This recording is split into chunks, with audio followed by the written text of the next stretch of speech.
శ్రీ గురుభ్యో నమ. శ్రీ మహాగణాధిపతి నమ. శ్రీ మహాసరస్వతి నమ. హరి ఓం శ్రీమాత్రే నమ.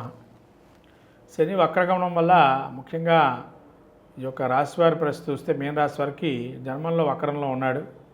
కానీ మీన రాశి వారికి కొంతవరకు చెప్పాలంటే ఒక వెసులుబాటు ఇచ్చినట్టే శని. ఎందుకంటే వక్రగమనంలో ఉండే ఒక 4 నెలలు మళ్ళీ ఆరోగ్యంగా ఉత్తేజంగా వాతావరణం ఇవ్వటం, తద్వారా వీళ్ళు వాళ్ళ పనులు చేసుకోవడానికి అవకాశం ఇచ్చారు. మళ్ళీ వీరికి ఈ యొక్క షష్ఠస్థానంలో శని దృష్టి ఉంది కాబట్టి షష్ఠస్థానంలో శత్రుక్షయము, శత్రువుల మిత్రులు ఇవ్వడం కానీ, శత్రుక్షయం కావటం కానీ, వాళ్ళకు ఓటమిని చుట్టం కానీ జరిగే అవకాశాలు ఉంటాయి. అట్లా అప్పు తీసుకొని ఏదైనా కొనుగోలు చేయటం కానీ చేసే అవకాశం ఉంటుంది.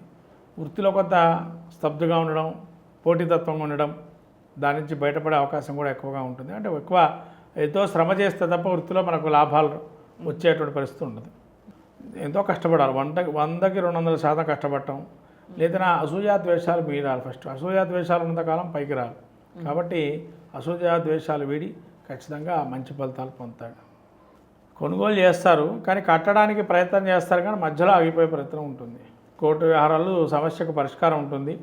అది ఏదంటే మధ్యస్థ ఫలితం. ఇక అది ఇటన్నా పోండి అటన్నా పోండి అన్నట్టుగా, ఇందాక అన్నట్టుగా డూ ఆర్ డై అన్నట్టుగానే వీళ్ళకు పరిష్కారం అయితే వస్తుంది. అది వీళ్ళు సానుకూలం చేసుకోవడం మంచిది. ఇంకా ఎక్కువగా దాన్ని రాగా ఇబ్బంది పడేదానికన్నా. ఆరోగ్యపరంగా శని వక్రగమనం కాబట్టి పాదాలకు సంబంధించిన ఇబ్బందులు ఉంటాయి. పాదాలు మోకాళ్ళకి జాగ్రత్తగా చూసుకోవటం.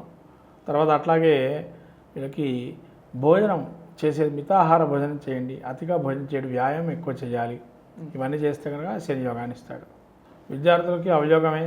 ఎందుకంటే శని వక్రగమనము, మీన రాశికి చతుర్థంలో గురువు ఉన్నాడు, ఆ వీక్షణ కూడా లేదు. కాబట్టి అవయోగాన్ని ఇస్తున్నాడని చెప్పచ్చు. అఘోర పాశుపతం అభిషేకం కానీ, అఘోర పాశుపత హోమం చేసుకోవటం కానీ, బిల్వలతో శివుణ్ణి కానీ శనీశ్వరుని అర్చన చేసుకోవడం మంచి ఫలితాలు ఉంటాయి.